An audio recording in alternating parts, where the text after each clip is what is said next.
The rail industry congratulates Her Majesty the Queen as she celebrates the 70th anniversary of her reign.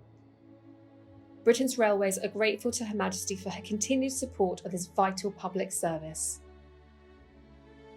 The Queen has attended many celebrations on the railway since her accession to the throne in 1952 and her coronation in 1953. Most recently, the completion of the Elizabeth line across London in May 2022, making a surprise visit to London Paddington. The opening of the transformed Birmingham New Street Station in 2015. The 2015 launch of the Borders Railway in Scotland, the UK's longest new domestic line in more than 100 years.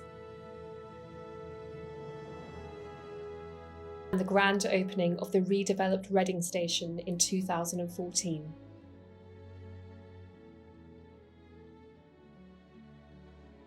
The railway played an important role in celebrating the new Queen 70 years ago. Joining in with the decorations seen all over streets and buildings across the country.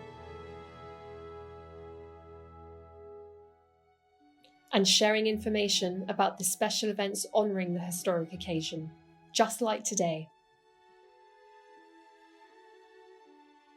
This British Railways poster advertised excursion and cheap day tickets to events like a Coronation Searchlight Tattoo in White City and Royal Drives through London. Her Majesty's connection with the railway follows a long tradition of rail travel for the royal family. Captured by the National Railway Museum's stunning display of royal train carriages. From the oldest surviving royal saloon built in 1842 for Queen Adelaide, to Queen Victoria's opulent palace on wheels, built at Wolverton Works in Buckinghamshire in 1869. And the very one used by Queen Elizabeth II with its far more sleek and modern style. Royal carriages were more than comfortable surroundings for travel around Britain.